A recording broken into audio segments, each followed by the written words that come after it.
você deveria alugar um apartamento barato e morar lá. Afinal, alguém que fica em casa o dia todo não merece viver nesta casa, disse Carla, que havia retornado da cidade. Ela estava tentando me expulsar da casa onde eu morava com meus sogros, planejando tomar meu lugar. Meus sogros não entendiam o conceito de trabalho remoto, e meu marido André, que queria a casa para si, estava do lado de Carla. Juntos, André, Carla e meus sogros me culpavam constantemente. Será que eles percebiam quem estava pagando a hipoteca desta casa?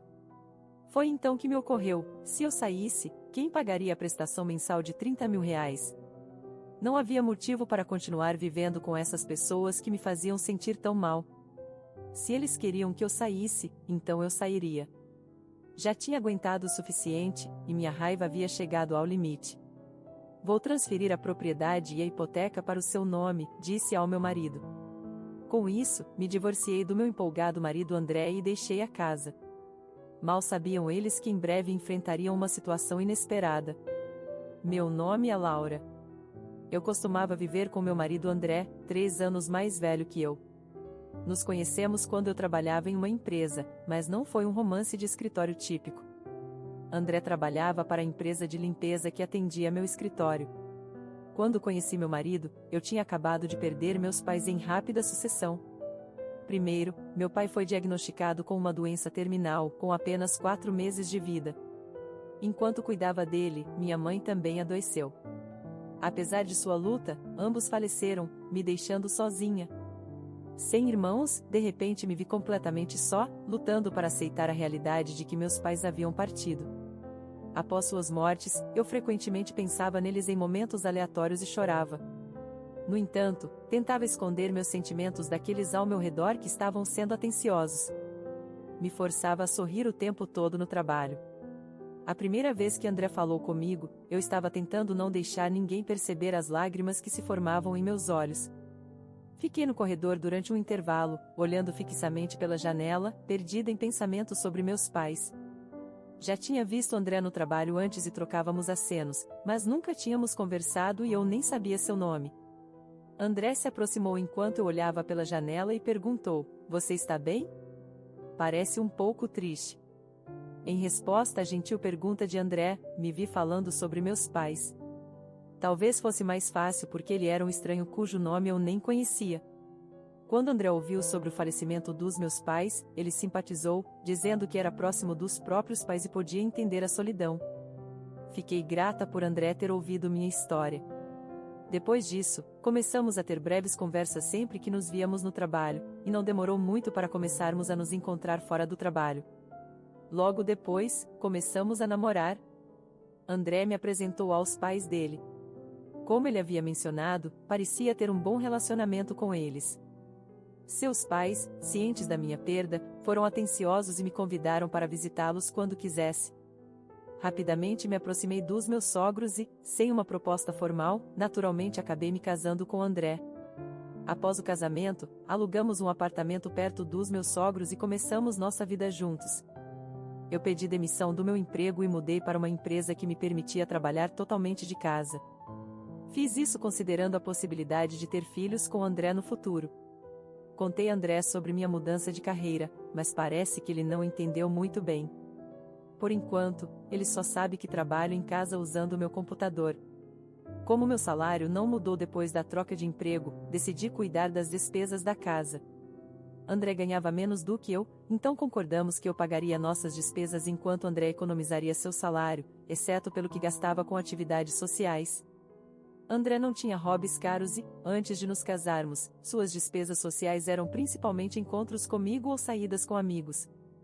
O próprio André disse que estava de acordo com eu gerenciar nossas economias, então foi assim que lidamos com nossas finanças. Trabalhar de casa era muito positivo para mim. Acima de tudo, eu ficava feliz por poder aproveitar refeições tranquilas com André quando ele chegava em casa. Isso não teria sido possível se eu ainda estivesse trabalhando na minha empresa anterior. Antes do casamento, eu costumava fazer refeições simples só para mim, mas agora, querendo agradar André, me via querendo cozinhar pratos mais elaborados. Nossa vida juntos era pacífica, mas alguns anos depois do casamento, algo chocante aconteceu: a casa dos meus sogros foi completamente destruída em um incêndio. Felizmente, meus sogros não se feriram, mas perderam todos os seus pertences e memórias insubstituíveis, como álbuns de fotos. Por um tempo, meus sogros ficaram em nosso apartamento e estavam profundamente abalados. Eu queria animar as duas pessoas que me ajudaram a curar a perda dos meus próprios pais, então fiz tudo o que pude para cuidar deles. Eu cozinhava, é claro, e também cuidava das tarefas domésticas durante as pausas do trabalho, me certificando de que eles se sentissem confortáveis. Nos fins de semana, André e eu saíamos com eles. No entanto, meus sogros se sentiam como um fardo e lutavam para recuperar sua alegria habitual. Frequentemente mencionavam que não podiam ficar conosco para sempre e estavam preocupados em nos incomodar. Então, meu marido André e eu decidimos construir uma casa para morar com meus sogros. Até agora, meus sogros nunca tinham mencionado a ideia de morarmos juntos, mas André e eu já estávamos considerando isso. Em preparação, eu vim economizando meu salário separadamente das economias que meu marido estava fazendo. Achando que era melhor fazer uma hipoteca mais cedo do que tarde, sugeri que aproveitássemos essa oportunidade para construir uma casa. Meus sogros ficaram encantados e a conversa rapidamente chegou a um acordo. A casa em que eles moravam era uma charmosa estrutura de madeira construída pelo meu bisavô. Tinha sido boa quando eram mais jovens, mas conforme envelheciam, começaram a ter vários problemas de saúde. Portanto, tinham muitos pedidos para a nova casa. André também queria adicionar vários recursos, pensando que, se íamos construir, deveríamos fazer direito. No final, o custo acabou sendo muito maior do que o previsto. Ainda assim, me convencendo de que moraríamos lá por muito tempo, concordei em construir uma casa que atendesse a todos os pedidos deles. Comecei a perceber que algo estava errado por volta dessa época. André estava excessivamente afirmando aos pais, Ricardo e Célia, que era ele quem estava construindo a casa, e eles constantemente agradeciam apenas a ele. Mesmo que a casa e a hipoteca estivessem em meu nome e o pagamento inicial tivesse vindo das minhas economias, parecia que André não tinha mencionado isso a Ricardo e Célia. Por causa das insistentes afirmações de André de que era a casa dele, Ricardo e Célia começaram a me pressionar para agradecer a André também. Eu apreciava André, não só pelo dinheiro, eu pagava mais porque podia, não porque queria a gratidão de André ou de Ricardo e Célia. No entanto, mesmo quando Ricardo e Célia me diziam coisas, André não me defendia. Em vez disso, ele brincava, é isso mesmo, você deveria ser grata a mim por deixar você morar em uma casa nova. Eu definitivamente fiquei chateada depois de ouvir essas falsidades repetidamente. Entendo que André tem seu orgulho, então não pedi que ele contasse toda a verdade aos pais, mas pedi que parasse de fazer parecer que eu não estava fazendo nada. No entanto, André, se sentindo mais confiante por causa da nossa nova casa, simplesmente não ouvia. Então descobri que André estava contando uma mentira terrível aos pais. Incrivelmente, ele lhes disse que trabalhava na mesma empresa onde eu costumava trabalhar, que é considerada uma grande corporação conhecida. É verdade que André ainda tem negócios com essa empresa, mas à medida que comecei a notar as mentiras de André e seu orgulho inflado, comecei a me sentir cada vez mais desconfiada dele. Também me sentia desconfortável porque seus pais sempre pareciam favorecê-lo. Ainda assim, pensei que uma vez que nos mudássemos para nossa nova casa, a questão de quem construiu a casa não surgiria mais, então continuei aguentando pacientemente. No entanto, uma vez que nossa nova casa foi concluída e começamos a morar lá, a atitude deles em relação a mim claramente começou a mudar. Parecia que meus sogros, assim como André, não entendiam o conceito de trabalho remoto. Eles achavam que eu estava apenas brincando porque não saía durante o dia e estava sempre no computador. André vinha reclamando para eles que a Laura fica só brincando o dia todo, e eles parecem ter acreditado completamente nisso. Antes de nos mudarmos, eles nunca diziam nada, talvez porque sentissem que eu estava cuidando deles, mas o sarcasmo aumentou assim que nos mudamos. Eles diziam coisas como: André construiu uma casa tão boa e você só fica dentro de casa brincando. Deve ser bom, né?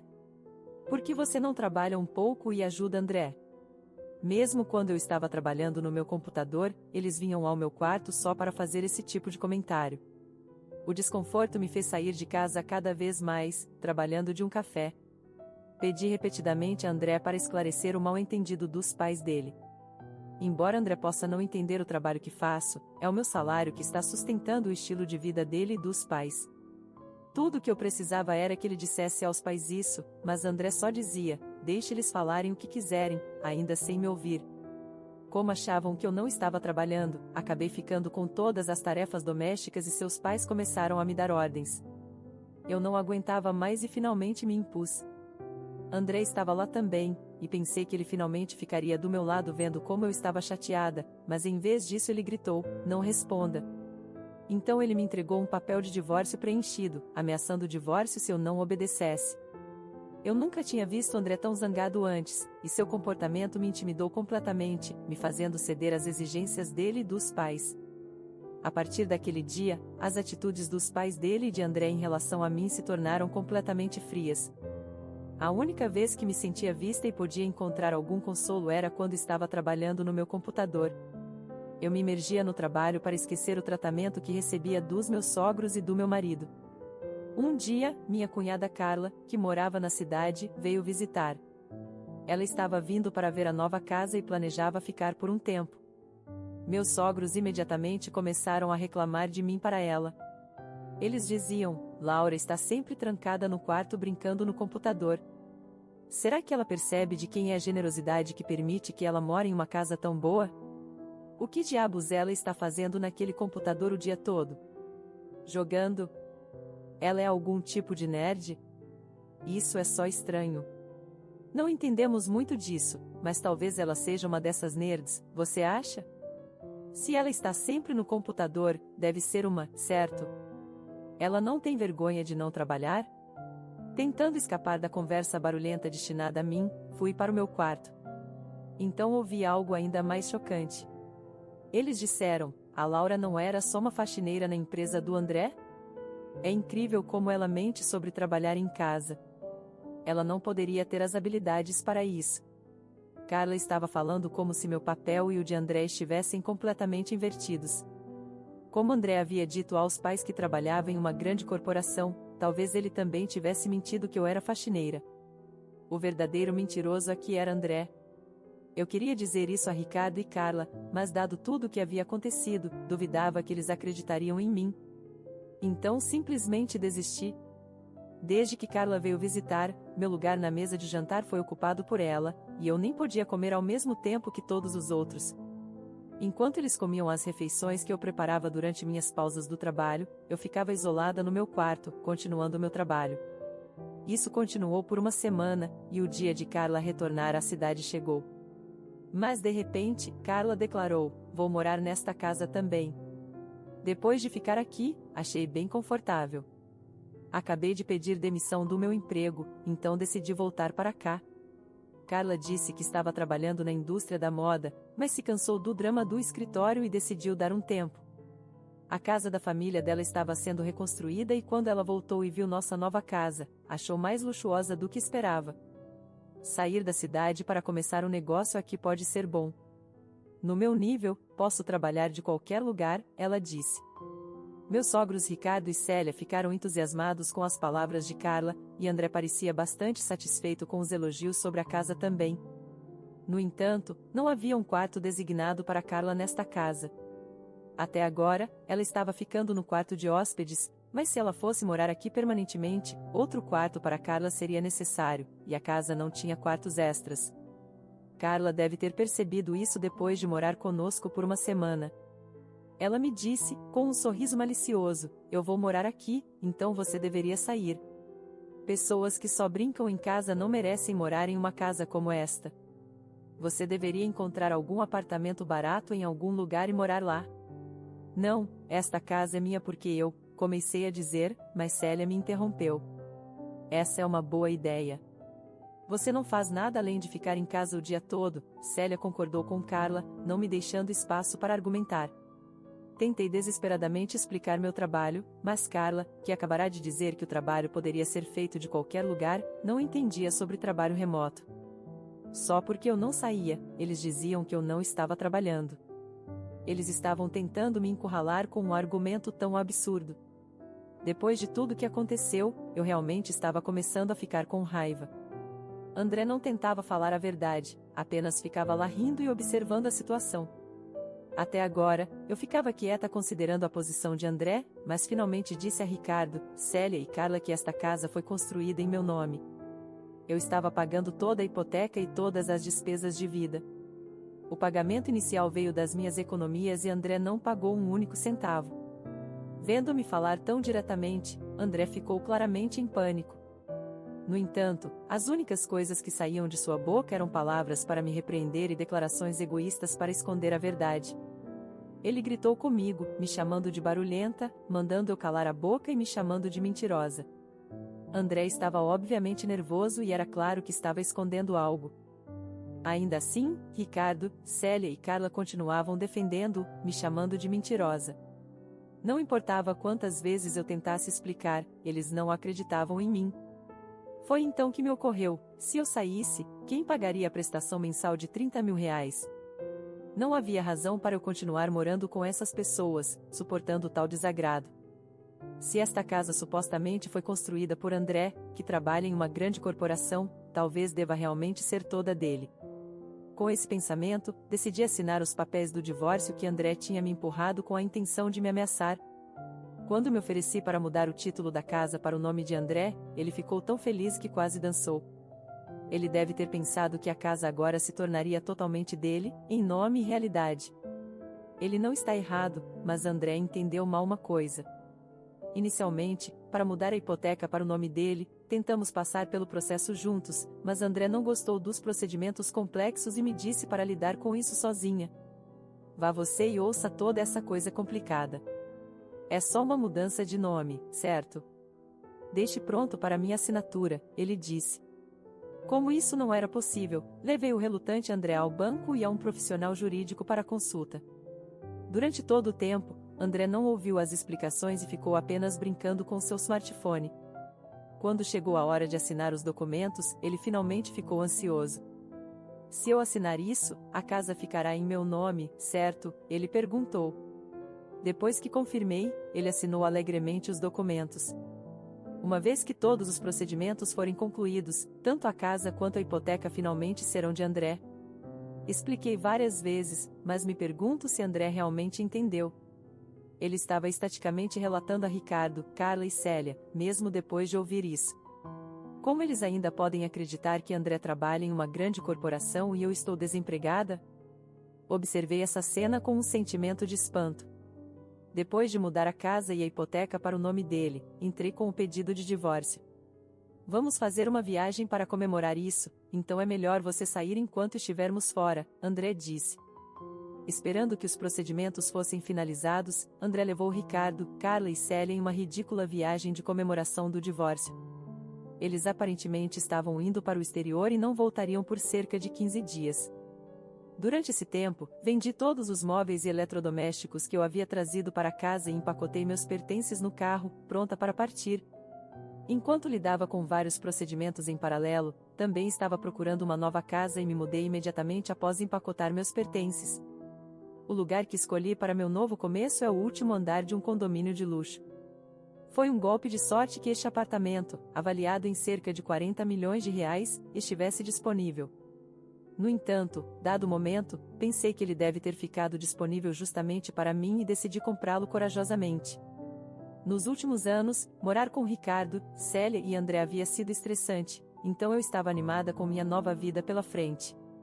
Na verdade, eu tinha uma herança deixada pelos meus falecidos pais. Eu vinha investindo usando essa herança mesmo antes de me casar com André.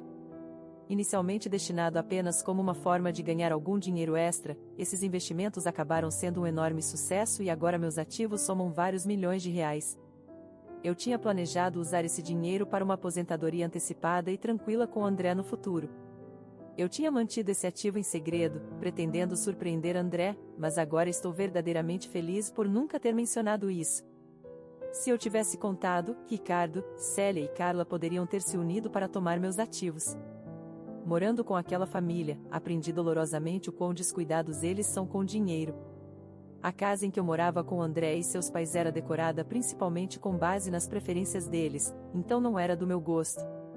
Com a mudança para o apartamento, aproveitei a oportunidade para criar um espaço que eu amo, elaborando cuidadosamente o interior ao meu gosto. Agora se tornou o espaço perfeito, rodeado apenas por coisas que adoro. Acima de tudo, não há ninguém por perto para fazer comentários maldosos, então posso trabalhar feliz de casa. Uma vez que as coisas se acalmarem, estou planejando me juntar a uma aula de culinária ou estúdio de yoga. Finalmente, neste tempo agradável e livre, recuperei uma mente tranquila pela primeira vez em anos.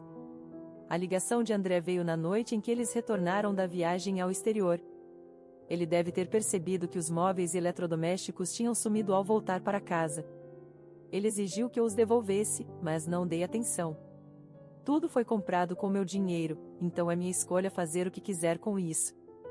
Eu não queria deixar nada meu na casa daqueles que me causaram tanto sofrimento, nem mesmo os móveis eletrodomésticos. Claro, eles eram desnecessários para minha nova casa. Quando disse a André que já havia vendido tudo, ele ainda exigiu que eu comprasse tudo de volta imediatamente. É impossível. Você, trabalhando em uma grande corporação, deveria simplesmente comprar novos, retruquei e então desliguei o telefone. Naquele dia, André ligou várias vezes, mas ignorei todas as suas ligações. Meses se passaram desde que André e sua família retornaram da viagem ao exterior. Eu tinha completamente esquecido minha vida anterior e estava me divertindo muito, me dando bem com meus vizinhos. Naquele dia, eu estava voltando de uma aula de culinária que frequentei, convidada por uma amiga que morava no andar de baixo. De repente, recebi uma ligação de André. Embora estivesse desconfiada, atendi pensando que poderia haver um problema com a papelada que precisava de atenção. Assim que atendi, André gritou em voz alta: "O que é isso tudo?" Era exatamente como o dia em que eles retornaram da viagem ao exterior.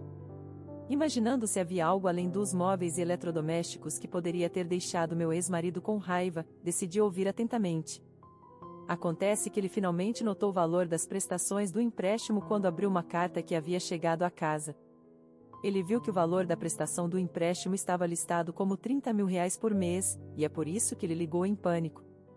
O empréstimo já não estava quitado, ele exclamou. Claro que não. O banco explicou tudo claramente, não explicou, respondi. Isso é impossível. Eu nunca ouvi falar disso. Com o seguro contra incêndio e suas economias, por que você não quitou a hipoteca? Ele gritou. De jeito nenhum. Isso é impossível. Você tem noção de quanto aquela casa custou? Respondi. Chocantemente, parece que André acreditava que a hipoteca já estava quitada, apesar da explicação detalhada do banco, para a qual ele tinha sentido. Ele aparentemente estava sob uma impressão diferente.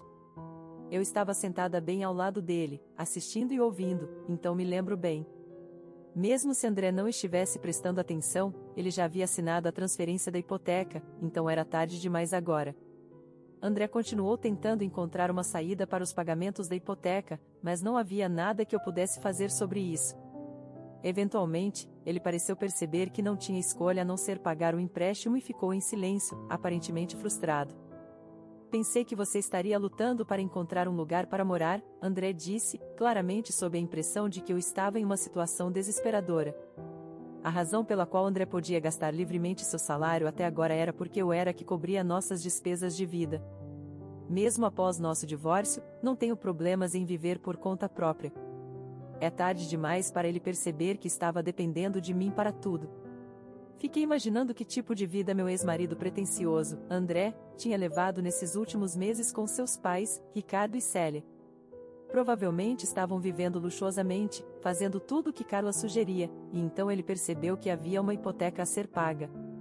Fiquei pensando no que André iria fazer agora, como se fosse o problema de outra pessoa. Como agora somos praticamente estranhos, eu não me importava nem um pouco com quanto problema meu ex-marido e seus pais, Ricardo e Célia, estavam. Vendo-o tão frustrado, decidi contar a verdade. Que pena, me mudei para um apartamento de luxo com o dinheiro que ganhei com um investimento bem-sucedido. Enquanto ele estava sem palavras, desliguei o telefone. Não houve mais ligações dele depois disso, então pensei que ele tinha conseguido se virar de alguma forma, mas então, do nada, ele ligou novamente. Quando atendi, imaginando o que poderia ser desta vez, descobri que a casa deles havia sido apreendida e ele estava em pânico. Ao fundo, eu podia ouvir as vozes desesperadas de seus pais, Ricardo e Célia, e sua irmã Carla. O que devo fazer? Me ajude, Laura, meu ex-marido implorou desesperadamente. Uma pessoa que se dizia oficial de justiça estava visitando a casa deles, e eu podia ouvir Ricardo, Célia e Carla se dirigindo ao oficial ao fundo. De acordo com este oficial, a casa estava prestes a ser leiloada, com detalhes como a data do leilão e o período de lances a serem decididos assim que o leiloeiro fosse determinado. Após a transferência da propriedade, meu ex-marido e sua família seriam despejados da casa. Pensei que eles devem ter recebido cartas de aviso antes disso, mas quando perguntei ao meu ex-marido, ele pareceu confuso e disse que não haviam chegado.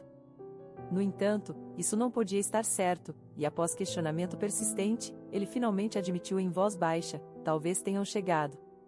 Acontece que eu intencionalmente ignorei as cartas, percebendo que eram sobre pagamentos de empréstimos.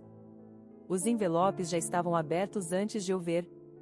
Pensei que alguém estava cuidando dos pagamentos.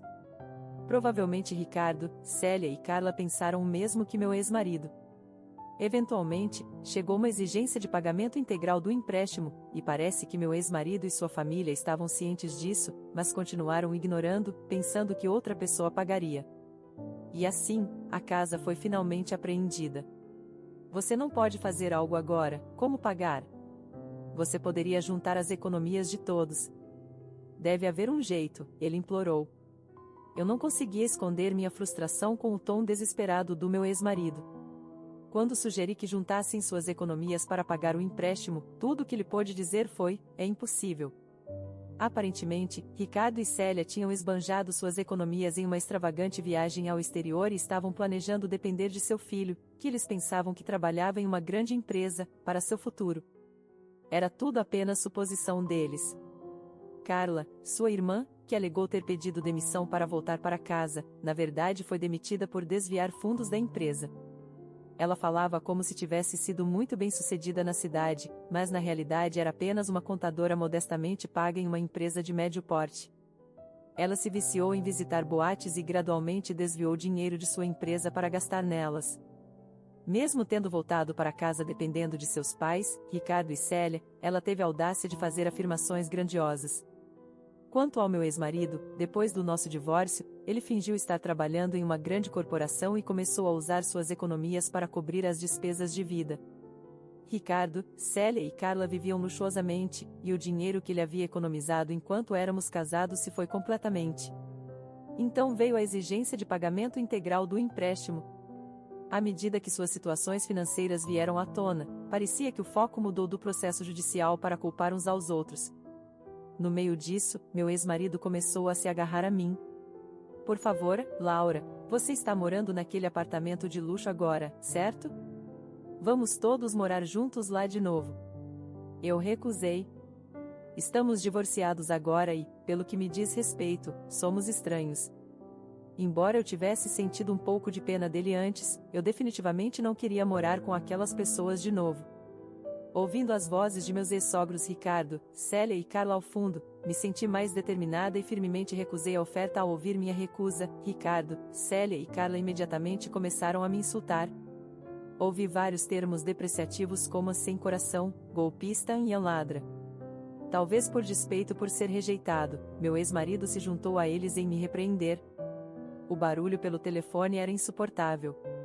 Apesar de tudo ser resultado de suas próprias ações, não havia nenhum sinal de remorso da parte deles. Eventualmente, os quatro começaram a se culpar mutuamente, me deixando de fora e discutindo entre si. Decidi naquele momento nunca mais me envolver com essas pessoas. Desliguei silenciosamente o telefone e bloqueei o número do meu ex-marido. Alguns dias depois, me deparei com uma manchete preocupante em um canto do jornal. A notícia sobre um pai e um filho entrando em uma briga de socos e a polícia sendo chamada me fez suspeitar que era sobre meu ex-marido e seu pai. Decidi entrar em contato com um conhecido mútuo que mora perto da casa dos meus ex-sogros. De fato, o incidente relatado no jornal era sobre eles e aconteceu depois que eu desliguei o telefone na cara do meu ex-marido. O artigo mencionava que um vizinho notou a briga e chamou a polícia, levando à prisão deles. Meu ex-marido, seu pai Ricardo e Carla, que tentou intervir, todos sofreram ferimentos que levariam cerca de 3 semanas para se curar completamente. Após receberem uma advertência severa da polícia, eles foram liberados. No entanto, o incidente ter saído nos jornais significou que meu ex-marido enfrentou repreensões severas em seu local de trabalho. Embora não tenha sido demitido, a causa da briga foi exagerada e se espalhou rapidamente por toda a empresa. Meu ex-marido se sente desconfortável no trabalho, mas não pode se dar ao luxo de pedir demissão devido às necessidades financeiras. Eventualmente, um comprador foi encontrado para a casa deles e eles foram forçados a se mudar. Conseguiram encontrar um novo lugar, mas é um apartamento velho, apertado e infestado de insetos, muito diferente de sua casa anterior. A família de 4 pessoas começou sua nova vida lá. Insetos aparecendo diariamente nos quartos estão fazendo Carla e Célia reclamarem tanto que já receberam queixas dos vizinhos.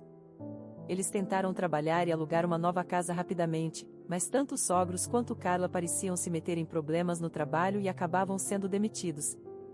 Especialmente Carla, com seu passado de desvio de fundos da empresa se tornando amplamente conhecido, está achando difícil ser recontratada. Parece que eles terão que continuar vivendo apenas com a renda do meu ex-marido. Meu ex-marido parece estar tentando descobrir onde moro, perguntando persistentemente aos nossos conhecidos mútuos. Eles me alertaram para ter cuidado. Mesmo se meu ex-marido encontrar meu apartamento, ele será simplesmente barrado pelo porteiro em tempo integral. Aceitei agradecidamente o conselho do meu conhecido e me certifiquei de pedir ao porteiro para ficar atento.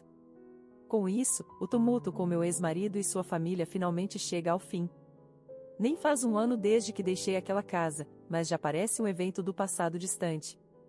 Me adaptei completamente à vida no meu apartamento de luxo, aproveitando meus dias cheios de hobbies e trabalho. Planejo aproveitar minha vida de solteira despreocupada por um tempo, sem pensar em casamento. Olhando para trás, percebo como fui ingênua em acreditar que poderia construir uma vida feliz com André e sua família. Mas essa experiência me ensinou valiosas lições sobre confiança, autoestima e a importância de valorizar a si mesma.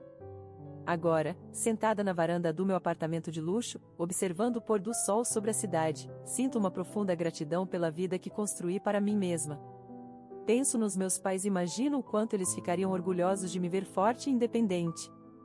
Decidi que usarei parte do meu tempo livre para me voluntariar em uma organização que ajuda mulheres a saírem de relacionamentos abusivos. Quero compartilhar minha história e mostrar que é possível recomeçar, não importa quão difícil a situação pareça. Enquanto saboreio uma taça de vinho, refletindo sobre minha jornada, sinto uma onda de paz me envolver. Sei que o futuro guarda infinitas possibilidades e estou ansiosa para abraçá-las, uma de cada vez. Com um sorriso, ergo minha taça em um brinde silencioso à vida, ao amor próprio e aos novos começos. A Laura que entrou naquela casa anos atrás não existe mais. Em seu lugar, está uma mulher forte, confiante e pronta para qualquer desafio que a vida possa trazer. E assim, encerro este capítulo da minha vida, grata pelas lições aprendidas e animada com as aventuras que estão por vir. O sol se põe no horizonte, marcando o fim de um dia e o início de uma noite cheia de promessas. Amanhã será um novo dia, cheio de novas oportunidades. E eu estarei aqui, de braços abertos, pronta para abraçá-las.